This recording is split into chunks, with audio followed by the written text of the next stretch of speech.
लोकतंत्र खतरे से बाहर आ गया होगा, आज संविधान सुरक्षित हो गया होगा। अब आप सोचिए, उपराष्ट्रपति जगदीप धनखड़ का मजाक उड़ाने से या खिल्ली उड़ाने से आज लोकतंत्र सुरक्षित हो गया होगा। मतलब ऐसी बेशर्मी देखने को मिली कुछ माननीयों की, जो वाकई सबको हैरान कर दिया। आप जानते हैं भारत में एक सांसद को हर महीने कोई 2 लाख रुपए के आसपास सैलरी मिलती है, 2 लाख रुपए, ठीक। जबकि एक स्टैंड अप कॉमेडियन औसतन एक शो से 50,000 से 1 लाख रुपए कमा लेता है। मतलब आप कहेंगे ये क्या तुलना हुई भाई? मतलब स्टैंड अप कॉमेडियन की माननीय सांसदों से तुलना, ये क्या बेतुकी तुलना? ये कहेंगे ना आप लोग। स्टैंड अप कॉमेडियन का काम चुटकुले सुनाना होता है, दूसरे लोगों की मिमिक्री करना होता है, जबकि माननीय सांसदों का काम अपने क्षेत्र की जनता की आवाज संसद में उठाना होता है। बिल्कुल ठीक, आपका जवाब बिल्कुल ठीक है। यह तुलना बेतुकी है पहली नजर में। उनका काम तो प्रश्न पूछना होता है, जनता के लिए कानून बनाना होता है, माननीय है। लेकिन तुलना हम जानते हैं क्यों कर रहे हैं? हम इसलिए कर रहे हैं क्योंकि हमारे देश में जनता को हंसाने का काम कॉमेडियंस तो बहुत गंभीरता से कर रहे हैं, लेकिन जिन सांसदों से गंभीर होने की अपेक्षा है, उनमें से कुछ सांसद संसद परिसर में स्टैंड अप कॉमेडी करने में लगे हैं। सर्वोच्च संवैधानिक पदों पर बैठे लोगों की मिमिक्री करने पर लगे हैं, नकल करके मजाक उड़ाने में लगे हैं। तो कुछ लोकतंत्र को लाफ्टर चैलेंज का मंच बनते देख वीडियो रिकॉर्डिंग करने में लगे हैं। देखिए आप तस्वीरें।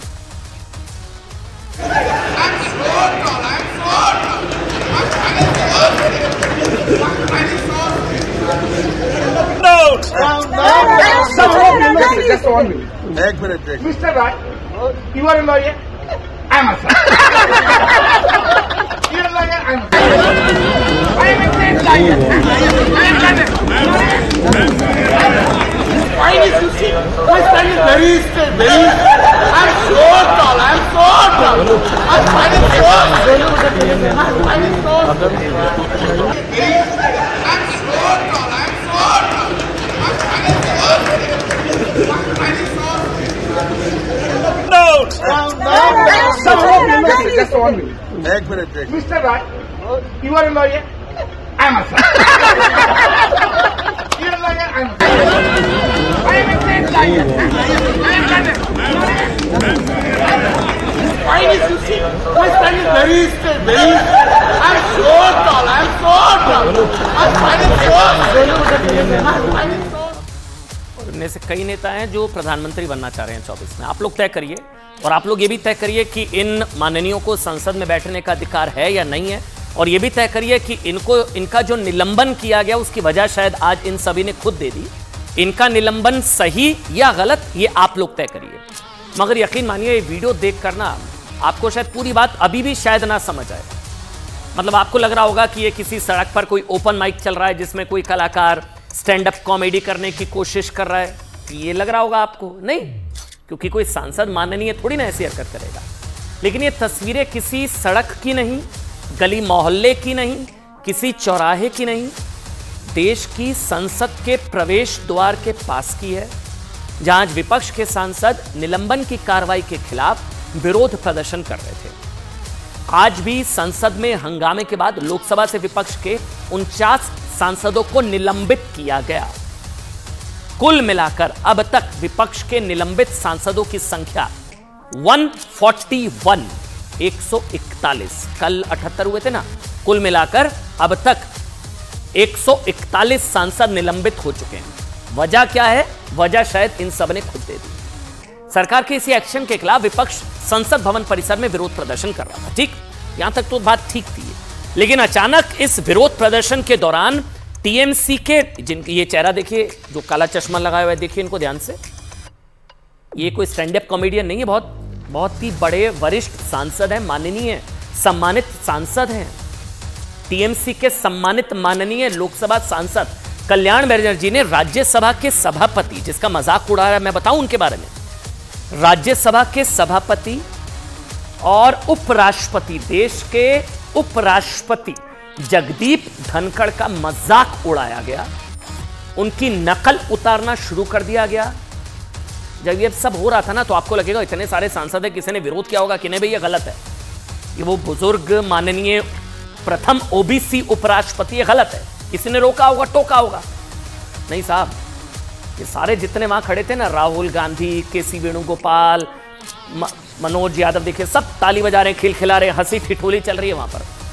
वहां कांग्रेस के सांसद राहुल गांधी भी खड़े थे और उन्होंने अपने मोबाइल फोन पर कल्याण बनर्जी की इस मिमिक्री का, ये देखिए आप, वीडियो रिकॉर्ड उन्होंने शुरू कर दिया।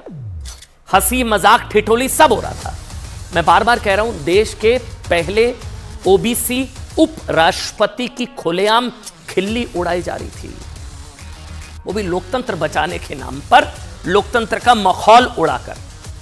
इंडी गठबंधन में शामिल एक पार्टी के एक सांसद देश के दूसरे नागरिक यानी कि देश के उपराष्ट्रपति का मजाक उड़ा रहे थे, और इसी गठबंधन की सबसे बड़ी पार्टी कांग्रेस के सांसद और बड़े नेता, संभवतः प्रधानमंत्री के चेहरा राहुल गांधी वीडियो बना रहे थे।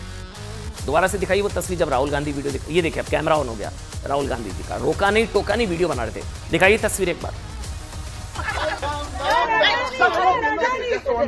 Mr. Rai, you are a lawyer. I'm a lawyer.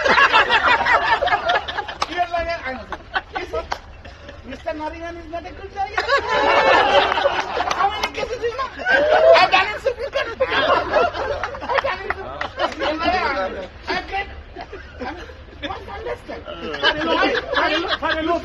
My spine is so straight. Point of order, sir. No, but you, Mr. Gandhi, you must understand. Lok Sabha. You must understand that I have been appointed here only to say Narendra Modi. देखिए, देश के उपराष्ट्रपति, राज्यसभा के सभापति जगदीप धनखड़, दूसरा संवैधानिक, सबसे बड़ा संवैधानिक पद, 72 वर्ष के हैं, 72 इयर्स ओल्ड है। राहुल गांधी उनसे 19 वर्ष छोटे हैं, वो 53 वर्ष के हैं, तो वो 19 साल छोटे हैं। जगदीप धनखड़, ये जो मिमिक्री कर रहे हैं ना, कल्याण बनर्जी से भी 6 साल बड़े हैं। छोड़िए राजनीति, छोड़िए सब कुछ, मतलब भारतीय संस्कृति में अपने से बड़ों का मजाक उड़ाना, खिल्ली उड़ाना, नकल उतारना अशोभनीय माना जाता है। जनता सब देख रही है। खैर, बड़ी बात यह है कि जगदीप धनखड़ राजस्थान के ओबीसी समुदाय से आते हैं, इसको समझिए। ये ऐसे नहीं अचानक से सब कुछ हुआ, सब कुछ प्लान्ड होता है। वहां पर हुआ, सब ताली बजा रहे हैं, खिल्ली उड़ा रहे हैं, कोई भी रोक सकता था, टोक सकता था। ओबीसी समुदाय से आते हैं, राजस्थान से आते हैं जगदीप धनखड़, उस राजस्थान से जहां कांग्रेस को करारी हार का सामना करना पड़ा है। इसलिए बीजेपी सवाल उठा रही है कि क्या राजस्थान में मिली हार का बदला राजस्थान के झुंझुनू से आने वाले उपराष्ट्रपति का मजाक उड़ाकर निकाला जा रहा है? यह सवाल क्यों उठा है, हम आपको बताएंगे। लेकिन पहले देखिए कि विपक्षी सांसदों की इस हरकत पर राज्यसभा के सभापति, देश के उपराष्ट्रपति सम्मानित जगदीप धनखड़ जी ने क्या कहा, सुनना चाहिए आज देश को। गिरावट की कोई हद नहीं है, गिरावट की कोई हद नहीं है। आपके एक बड़े नेता एक सांसद के असंसदीय व्यवहार को वीडियो कर रहे थे। आपसे भी बहुत बड़े नेता हैं वो। मैं तो यही कह सकता हूं, सद्बुद्धि आए, कुछ तो सीमा होती होगी, कुछ जगह तो बख्शो, कुछ जगह तो बख्शो।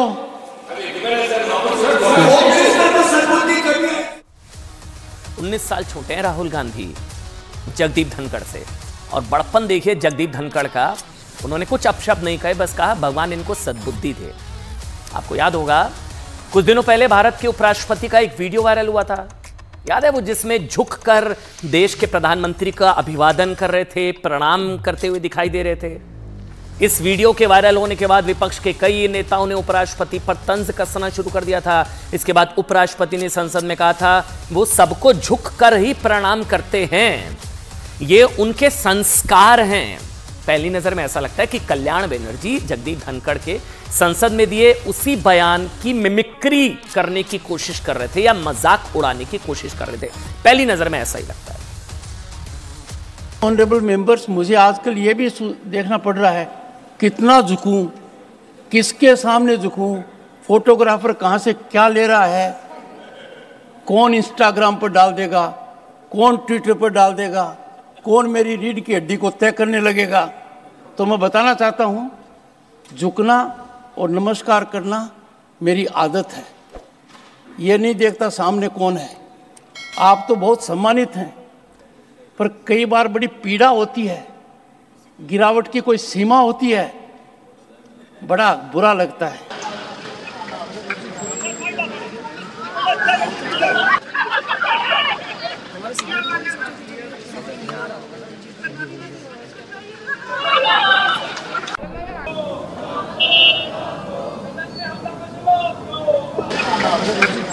देखिए, बीजेपी का आरोप है कि विपक्ष वैसे तो चुनाव में मतलब कहता है ना ओबीसी ओबीसी ओबीसी ओबीसी की चिंता, ओबीसी ओबीसी ओबीसी कार्ड खेला जाता है? ओबीसी अपमान के मामले में सजा पाने वाले दोषी, वो तो दोषी हो चुके हैं। याद है सारे चोर का सरनेम मोदी के उस मामले में, ओबीसी वाले मामले में दोषी है राहुल गांधी। खुद हर चुनाव में ओबीसी का मुद्दा जोर शोर से उठाते हैं। आज क्या हुआ फिर? आज वही विपक्ष प्रथम ओबीसी उपराष्ट्रपति, देश के पहले ओबीसी उपराष्ट्रपति बने हैं जगदीप धनखड़, उनका मजाक उड़ा रहा है। कहां गया ओबीसी प्रेम? वही राहुल गांधी इसका वीडियो बना रहे हैं। कहां गया भाई ओबीसी प्रेम? राजस्थान के कुल वोटर्स में ओबीसी की हिस्सेदारी 55% है। इसका राजस्थान कनेक्शन आपको बताते हैं। इसलिए लोग सवाल उठा रहे हैं कि राजस्थान में अगर कांग्रेस जीतती तो शायद ये तस्वीरें ना होती। बीजेपी आरोप लगा रही है कि राजस्थान में हार, इसलिए राजस्थान से आने वाले जगदीप धनखड़ पर इतना निजी प्रहार। राजस्थान में ओबीसी की हिस्सेदारी 55% के आसपास है। नतीजे बताते हैं कि ओबीसी समुदाय ने खुलकर बीजेपी के पक्ष में वोट किया। इस बार राजस्थान के चुनाव में कुल 132 ओबीसी और SC/ST समुदाय के नेता चुनाव में जीतकर विधानसभा पहुंचे। बीजेपी के 37 ओबीसी विधायक, 37, कांग्रेस के 28, 37 बीजेपी के। इसी तरह एसटी के 27 विधायक बीजेपी के हैं, जबकि कांग्रेस पार्टी के 15 एसटी विधायक हैं। बीजेपी के 14 एससी विधायक, कांग्रेस पार्टी के 11 एससी विधायक हैं। ये बीजेपी कह रही है संभवतः इसलिए खुन्नस थी, ये खुन्नस भी हो सकती है। इसलिए बीजेपी सवाल पूछे कि क्या विपक्ष और खासकर कांग्रेस ओबीसी उपराष्ट्रपति का अपमान करके इसी हार की खुन्नस तो नहीं निकाल रहा है?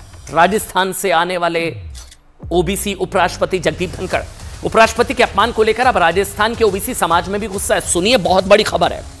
जाट एसोसिएशन ने सोशल मीडिया पर लिख दिया कि कांग्रेस, ये देखिए आप ट्वीट देखिए, जाट एसोसिएशन ने लिख दिया है कि कांग्रेसी तत्वों द्वारा देश के उपराष्ट्रपति और जाट समाज के गौरव जगदीप धनखड़ साहब की खिल्ली उड़ाई गई है।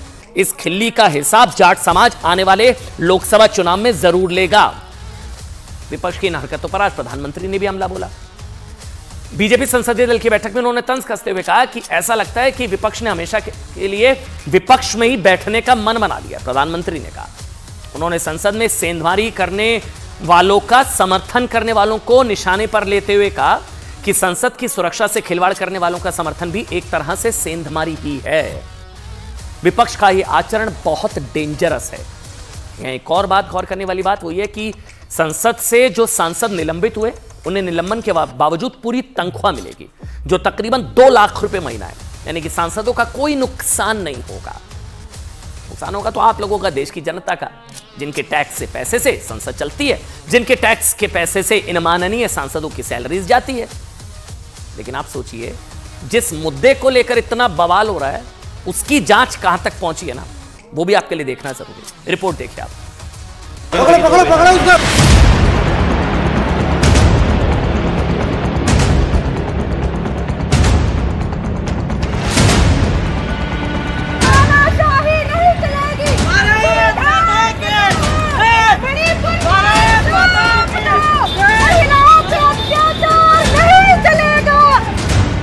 संसद भवन में घुसपैठ करने वाले रिमांड पर हैं, लेकिन हर घंटे चौंकाने वाले राज बाहर आ रहे हैं। ये सिर्फ बेरोजगार युवकों का प्रदर्शन नहीं, बल्कि एक सोची समझी बड़ी साजिश थी, जिसके हर स्टेज की प्लानिंग की गई थी। आरोपियों के लिए सबसे बड़ा चैलेंज था कि वो स्मोक कैनिस्टर को अंदर कैसे ले जाएंगे। इसके लिए सागर ने लखनऊ में खरीदे जूते को एक मोची से कस्टमाइज कराया, इनकी हील ऊंची करवा ली और उसमें 2.5 इंच की जगह बनवा ली। जिसमें स्मोक कैनिस्टर आसानी से फिट हो सकते थे और ये डिटेक्ट भी नहीं होते। स्मोक कैनिस्टर भी कार्डबोर्ड के बने थे और उसमें प्लास्टिक के बटन थे, जिसकी वजह से मेटल डिटेक्टर की जांच में ये पकड़ में नहीं आए।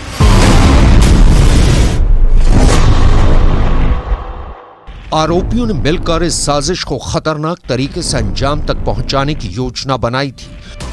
उन्होंने ये भी सोचा था कि मीडिया के सामने वो आत्मदाह को स्टेज करेंगे, लेकिन किसी वजह से आत्मदाह करने वाले प्लान को ऐन वक्त पर टाल दिया गया और ये तय किया गया कि हर हाल में प्लान ए को ही पूरा किया जाएगा। प्लान ए के फेल होने पर प्लान बी बनाया गया था, जिसके तहत महेश और कैलाश संसद के बाहर मीडिया कैमरे के सामने प्रदर्शन करेंगे और वहां स्मोक कैन का इस्तेमाल कर सनसनी फैलाने वाले थे। सूत्रों के मुताबिक संसद में हंगामा करने के लिए आरोपियों ने एक व्हाट्सएप ग्रुप बनाया था, जिसमें सिर्फ 7 से 8 लोग ही जुड़े थे। इसी व्हाट्सएप ग्रुप के जरिए आरोपियों ने संसद में घुसने की पूरी साजिश को भी रचा। इसके बाद सभी आरोपी सिग्नल ऐप से जुड़े।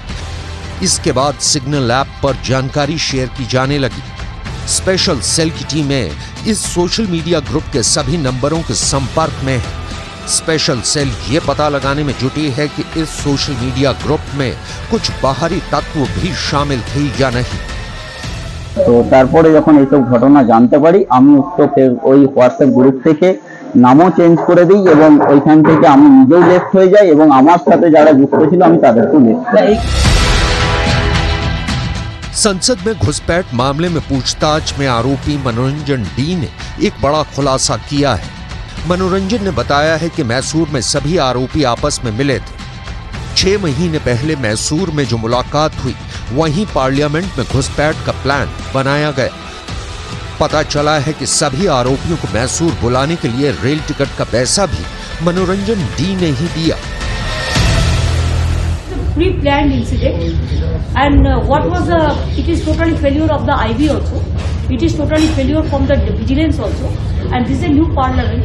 The security lapse, it's a big security lapses.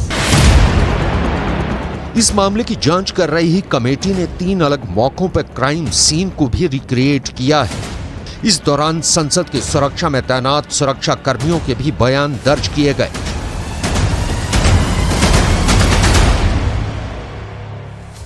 अब देखिए, संसद में स्मोक अटैक के चेहरे तो मिल गए हैं, लेकिन इंडी गठबंधन को अपने गठबंधन का चेहरा ही नहीं मिल रहा। दिखाते हैं आपको। राहुल गांधी जी की लीडरशिप में आराम से देश हम जीतेंगे और ये लोकतांत्रिक व्यवस्था को पुनः ताकत है। एक दूसरे के साथ लगातार लड़ते आए हैं।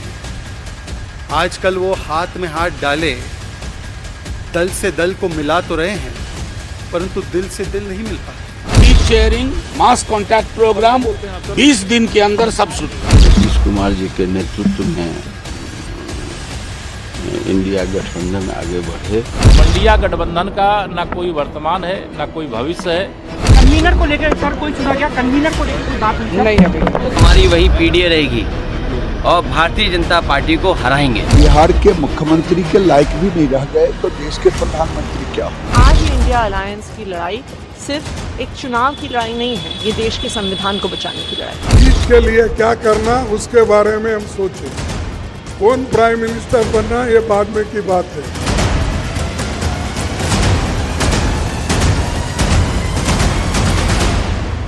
मतलब कौन प्राइम मिनिस्टर बनेगा ये बात की बात है। लगभग तय हो चुका है कि विपक्षी गठबंधन इंडी अलायंस 2024 के चुनावों में बिना चेहरे के चुनावी मैदान में उतरने जा रहा है।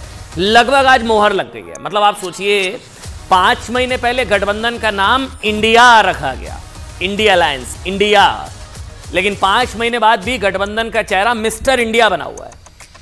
मिस्टर इंडिया पता ही नहीं, अज्ञात है। और यह स्थिति आज दिल्ली में हुई बैठक में भी दिखी।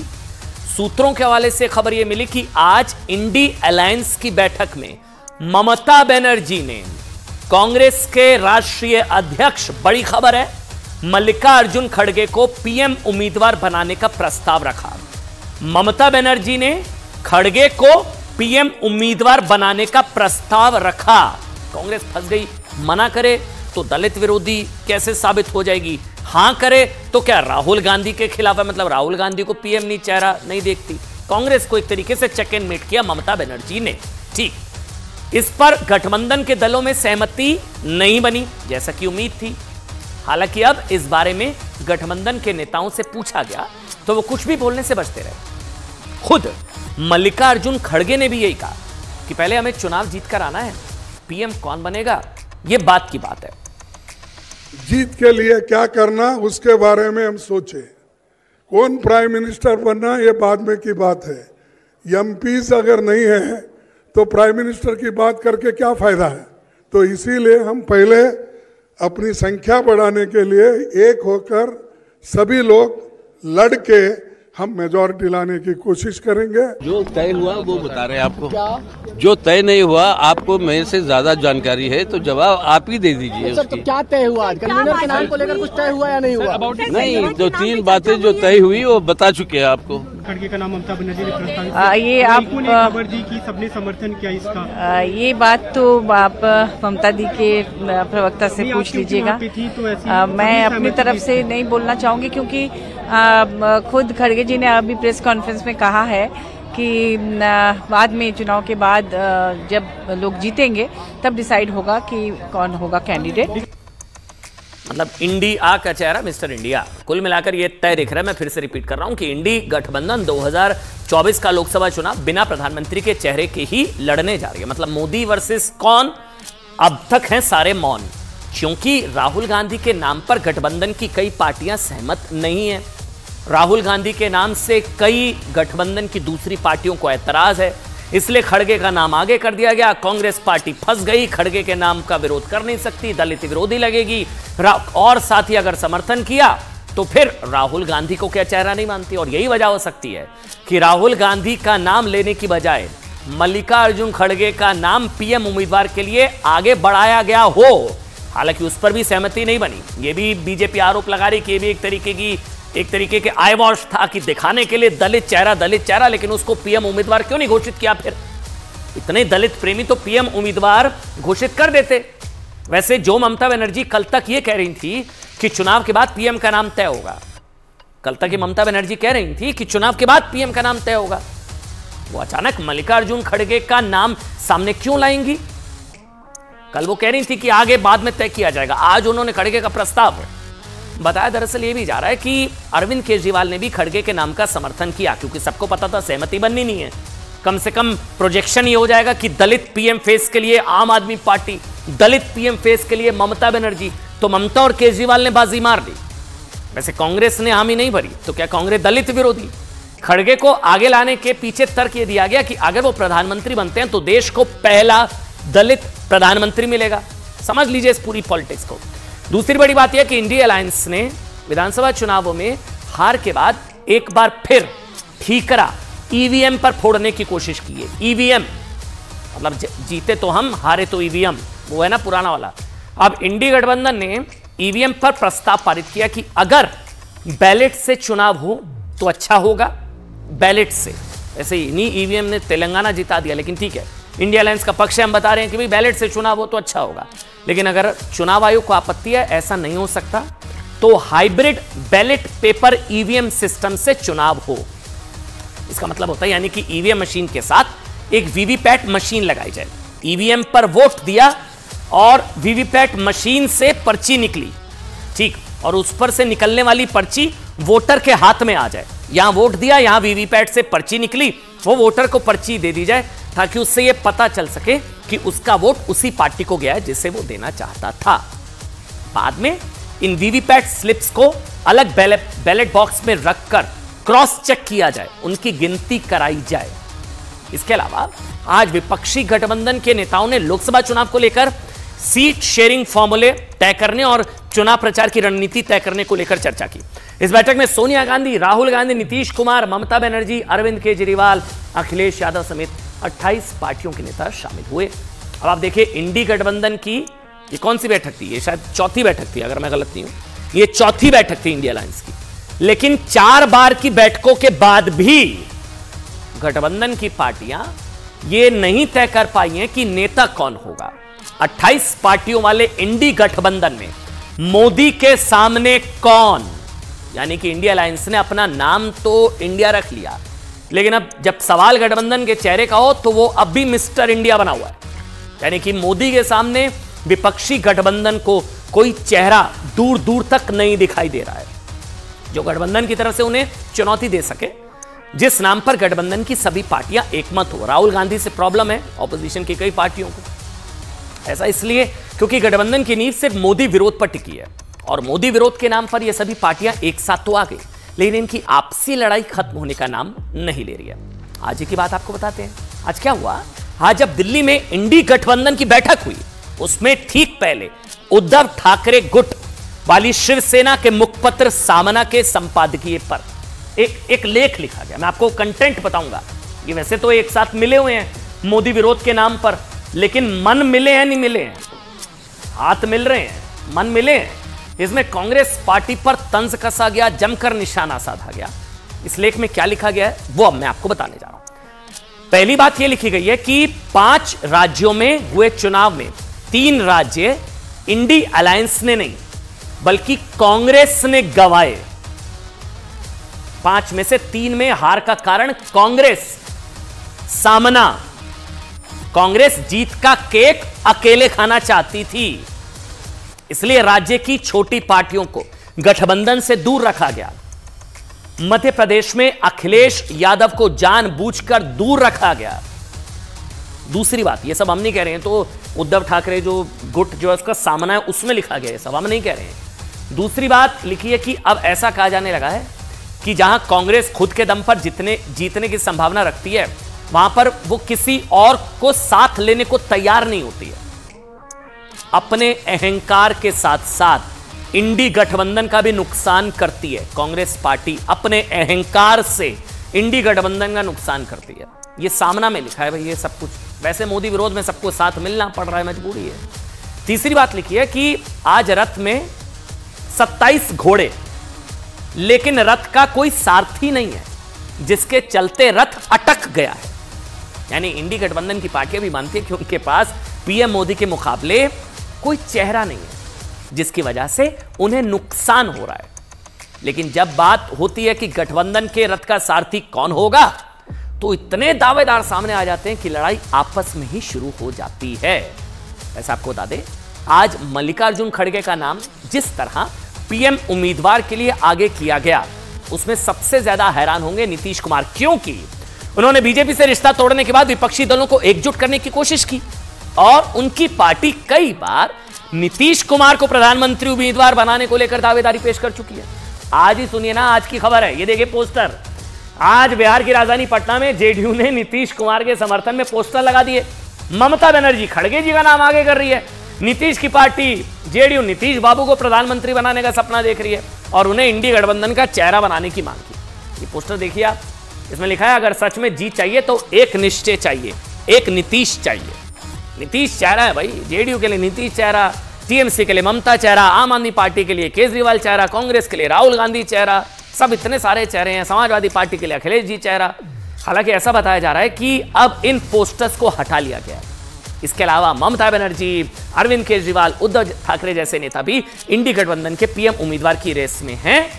आज जब विपक्षी गठबंधन की पार्टियों को आपस में एकजुट होकर बीजेपी से लड़ाई लड़नी चाहिए, वो आपस में चेहरे की लड़ाई लड़ रहे हैं। इसका एक और उदाहरण दिखाते हैं। दिल्ली के मुख्यमंत्री अरविंद केजरीवाल ने आज इंडी गठबंधन की बैठक में शामिल होने से पहले इंडी गठबंधन के नेताओं से अलग से 1-to-1 मीटिंग की, जिसको लेकर सवाल उठ रहे हैं कि इंडी गठबंधन की बैठक होनी थी तो अरविंद केजरीवाल की गठबंधन के नेताओं के साथ अलग बैठक करने का मतलब क्या है। इसी तरह हेमंत सोरेन भी पिछले 2 बार से इंडी गठबंधन की बैठक में नहीं जा रहे हैं, जिसके बाद ऐसे कयास लगाए जा रहे हैं कि वो गठबंधन से नाराज हो गए। कुल मिलाकर नाम इंडिया, चेहरा मिस्टर इंडिया। छोटा सा ब्रेक ले रहे हैं।